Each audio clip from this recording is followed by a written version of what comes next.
Yo guys, what's up? It's Cherry here, coming at you guys with the week 1 of the PMU, your Rose Tower Caparages, who, spoiler alert, has rebranded to the Philadelphia Melmetal's. I want to thank Volt for making me this overlay, which I thought was really cool, and I wanted to feature it. I may or may not feature it for the rest of the PMU.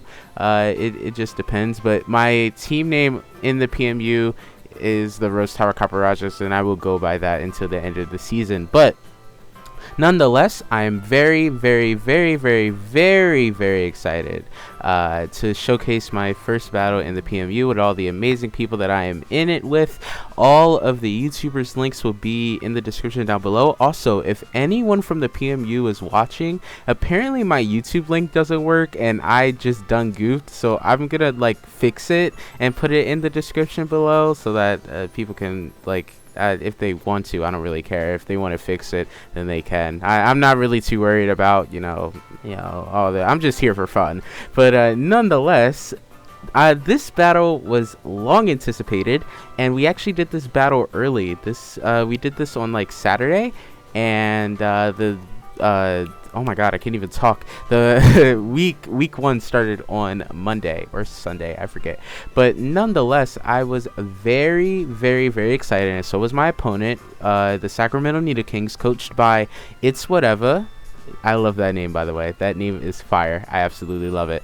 But yeah, so I'm not gonna hold you guys up for long. I kind of am sort of in a rush, but not really. I do have quite a bit of homework to do, but nonetheless, we are going to get started. So their team, I'm going to be honest, their team didn't look so threatening, and let me say why. GALVANULA, you can't see the 6th Pokemon because of the Melmetal arm. The Melmetal is so big, oh my god. But it's Victini. What was I gonna say? GALVANULA puts in so much work against their roster. Their only hazard remover is Latios. That's it. They're forced to run default Latios if they want to get rid of webs. And fun fact, heavy duty boots does not exist in this gen. So pretty much they're also going to need to pivot into Zera Aura before I get webs up, or else then GALVANULA is going to outspeed that too. So pretty much I'm very excited for GALVANULA to show what it can do in the first week of the PMU. I'm very excited, and I said that like 5 times, but I really am. So I am going to move right into the battle, and as you can see, leads. So if you can, I don't know, you can't see the Victini. You can't see the Victini right here, but it's right here. But looking, I loved Incineroar lead, because look at this. Physical attacker, physical attacker, physical attacker, physical attacker, and potentially a physical attacker. Could be special, could be mixed. Victini is very versatile. You don't know what it could do. And this thing is weak to Incineroar. So literally, Incineroar was such a great lead against this team. If Latios didn't lead, then I would get an Intimidate drop on any of the 5 over here, which would be really good. Because honestly, I didn't predict Buffalant. I predicted Registeel, maybe Fizdef Registeel with Rocks and S-Toss and Toxic, but then Gliscor walls it. So I can see why Buffalant came, but I'm not going to show you guys any longer.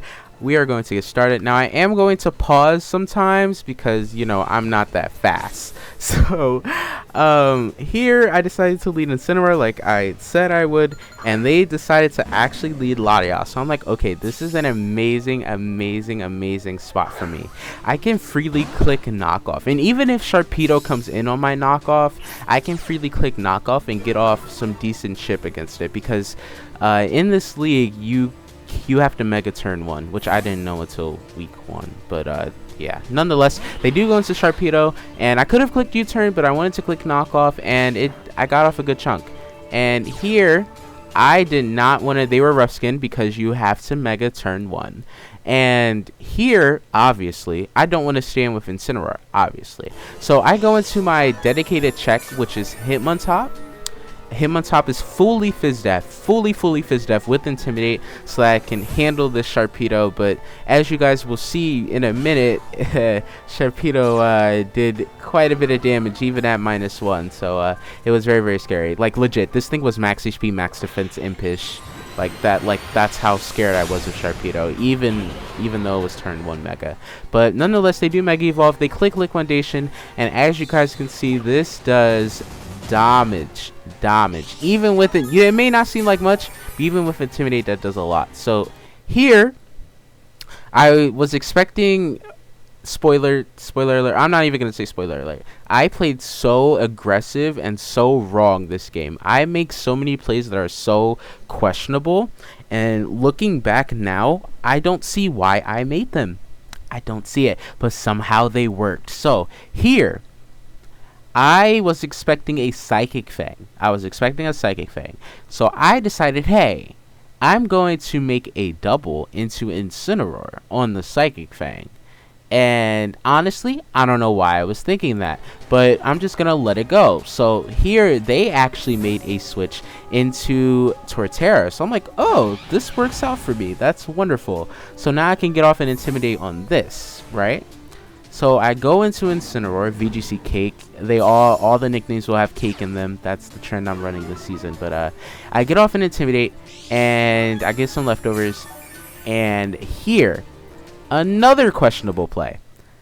I clicked U-turn, right? U-turn is always my play, so that I can see what type of Torterra set they are. If they're like Fizdef, Rocky Helmet, Fizdef leftovers, mixed leftovers, if there's some sort of offense set, like U-turn was always my play. But it wasn't the U-turn play that was questionable. It was the Mon I was going into that was questionable. I, on this play, hard read him to click Rocks and made an aggressive switch into Galvantula. I don't know why I did this, but they clicked Rocks like I expected. So I'm like, okay, I must be having a good day. Here, I'm like, they're not going to stay in. This is the freest webs of my life. They're not staying in on this thing, and if they do, then so be it. I get off webs, and then you have no switch into Bug Buzz. So I get off webs, and I am Sash, but here's the kicker. I am Sash Swarm. So basically, if you don't know what Swarm does, basically when you're knocked down to 1/3 HP or lower, your bug type moves get a 1.5% boost. So it's basically a Specs Bug Buzz on top of Stab that I'm going to be dishing out once I get to 33% or lower, which is why Sash and Swarm coordinate really well, and I saw that in this week's battle. But here, I decided to stay in because I want to get off a lot of chill in this thing. They click Knockoff, and they actually helped me by critting me. I think this is the first time I actually wanted to crit. But they knocked me to Sash, they knocked me into Swarm range, and I click Bug Buzz, and as you guys can see, this does so much damage, but it just misses out on the KO. It just misses out. But no worries. Here, well, it was kind of worries because now they get off a free knockoff.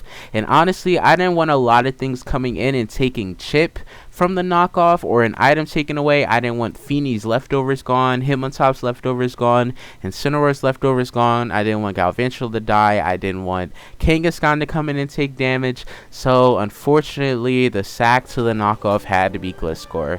And honestly, I think this was a pretty decent play by me because I still had checks to Victini really healthy. So they do click knockoff. I do lose my Toxic Orb, so I get rid of Poison Heal for me. And they do die to Life Orb Recoil, and Zero Aura goes down, which is really good because I was really scared of Zero Aura. But next they go into Latias, and honestly, I was willing to sack Gliscor here just to see what type of set they were. They reveal the Ice Beam, and I'm like, okay, good. So now you have one or two moves to hit Incineroar and Hitmontop, and if you're not running Roost, then I just whittle you down with Feeney in combination with Kangaskhan. So I was really trying to fish out what set they were, excuse me. So I go into Feeney, I get off the Misty Terrain, and I decide to click Moonblast as they click Defog. So I'm like, okay, you're Defog Ice Beam. So are you Draco Psychic to hit Incineroar and Hitmontop, or are you like Roost Psychic or Roost Draco, or like what are you?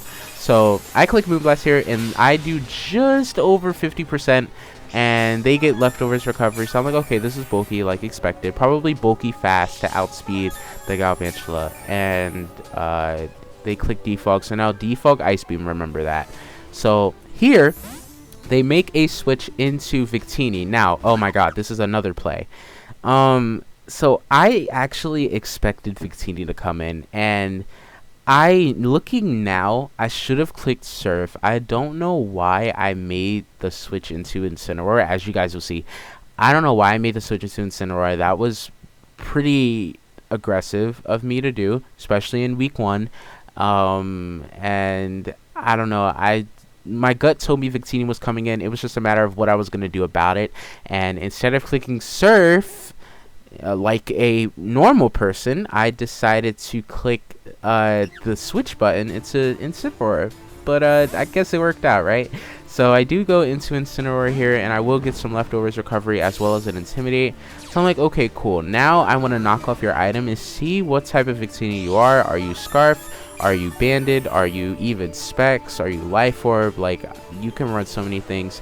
But here they click Focus Miss and they miss as per usual. And I click Knockoff and I do a lot of damage, and they reveal the Expert Belt. So I'm like, okay, great. So you're not Scarf. Galvantula comes in. Now, here's another play that I will agree with and I will side with 100%.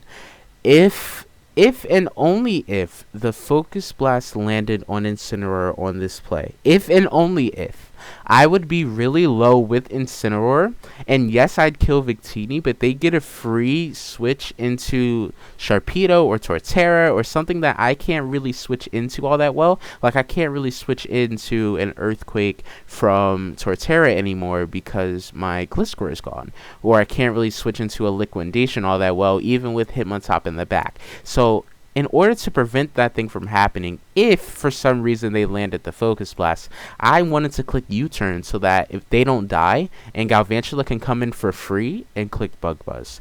So here, I decide to click U-turn, they click the Focus Miss, they land the Focus Miss, and as you guys can see, that does a lot of damage. So that made me think like maybe Expert Belt Focus Blast would have killed me from the range that it was at. But nonetheless, I do click U-turn here, and I go immediately into the Galvantula, like I said, and they have no Bug Buzz switch-ins unless they're Soundproof Buffalant, but I click Bug Buzz here, and they die. So I'm like, great, Victini and Zeraora were the two threats of their team.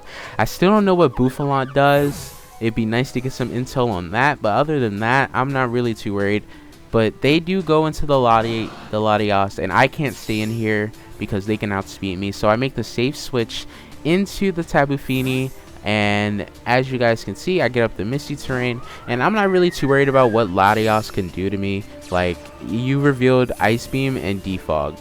Are you Psychic Roost? Are you Psychic Draco? Like, you need something to hit Fini, but you also need something to hit Incin as well. So it's kind of suffering 4 move syndrome, pretty much in this scenario. But they do click Ice Beam, I take nothing, and I do get leftovers recovery. And Moonblast is really, really free. They don't have a Moonblast switching anymore now that Victini is dead. But they do switch and they go into Torterra. I'm like, Torterra? Interesting play. I do get off a good like 30, or I'd even say 35-40% off of that Moonblast there. But here I wasn't too worried. I'm like, Torterra, you're gonna die here. And I decide here to click the Ice Beam and to reveal the Ice Beam, and they die. So their only source of hazard setting is gone, so now Galvantula can come in for free.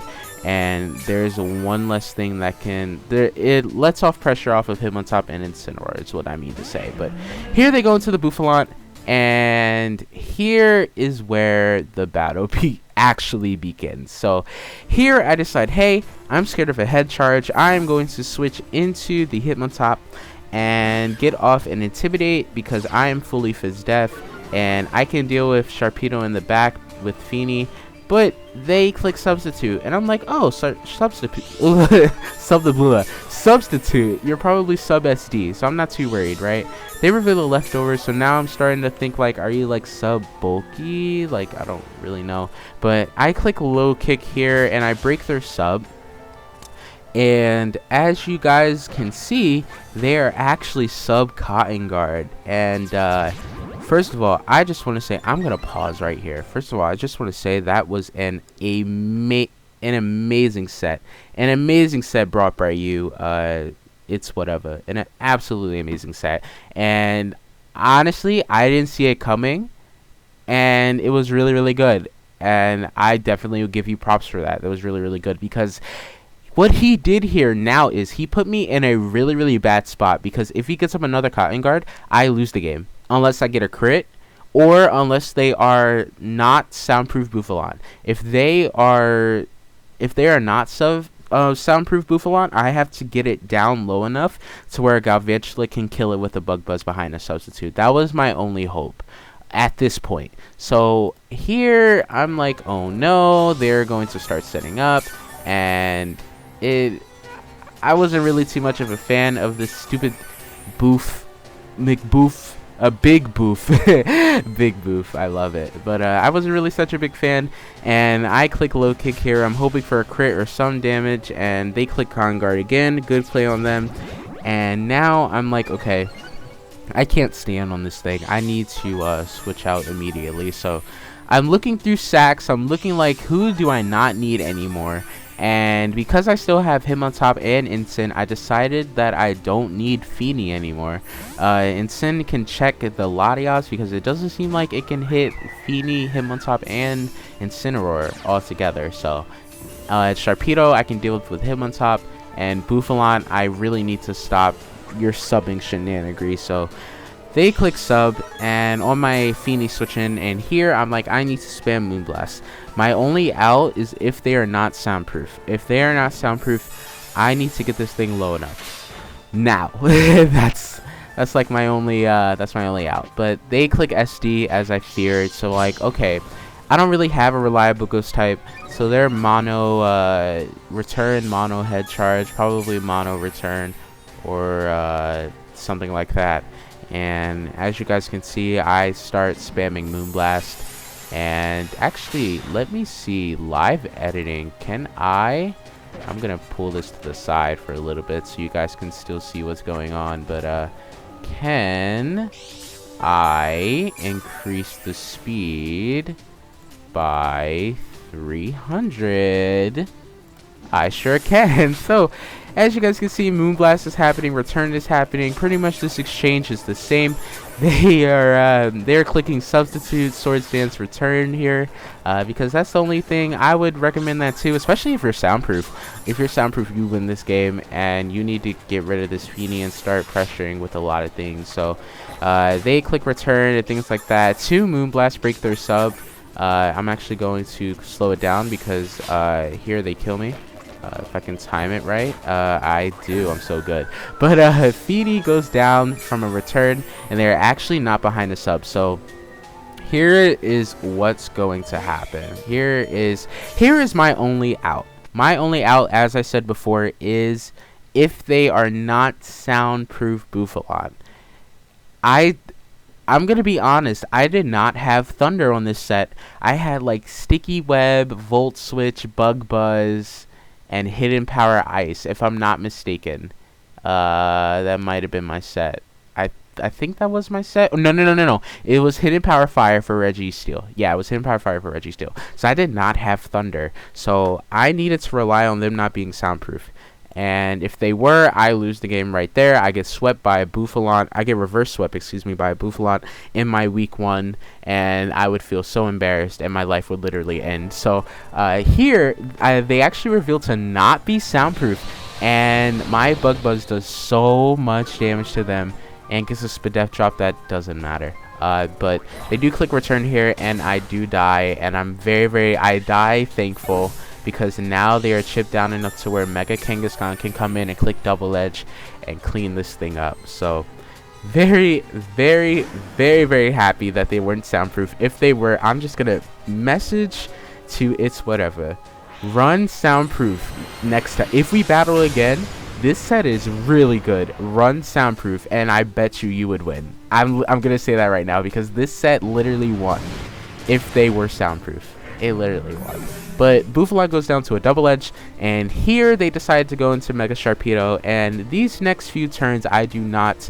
support or I do not suggest making. So here I switch out into the Hitmontop because that was my dedicated switch in, and I do get off an Intimidate drop, and here they click Liquidation. And as you guys can see, the Liquidation, as like before, it still does a lot of damage, and they get a defense drop. So I'm like, okay, that's not good, right? That's not good. However,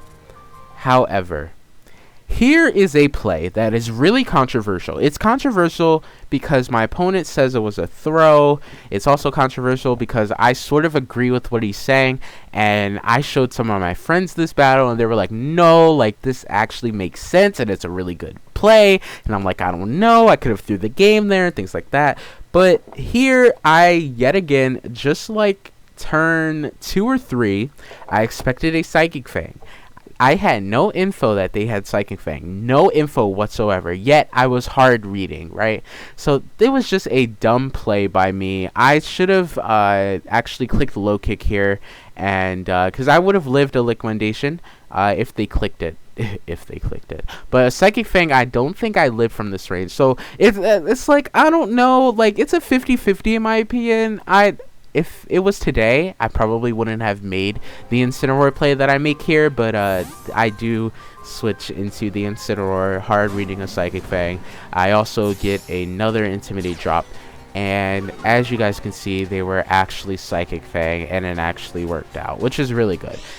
And I was like, oh, okay, this is great. So now, Cherry being Cherry, I'm going to switch right back into Hitmontop so that I can get a third Intimidate off so that I am safe. And I just want to make sure. I just want to make sure that I am in the clear, right?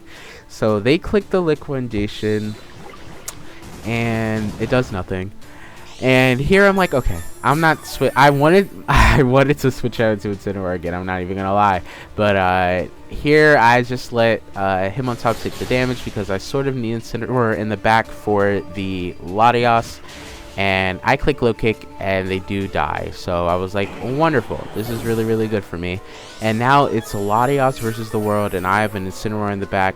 And the thing about this is, as I said in the beginning, once Latias came out, Latias had 4 move syndrome. Latias needed defog to get rid of my hazards unless webs were staying up the entire game. They needed something to hit Incineroar, they needed something to hit Hitmontop, they needed something to hit Feeny, as well as possibly needing recovery. So you have something like Psychic, Ice Beam, or no, Psychic, what is Incineroar? I don't know its coverage. Dragon Stab.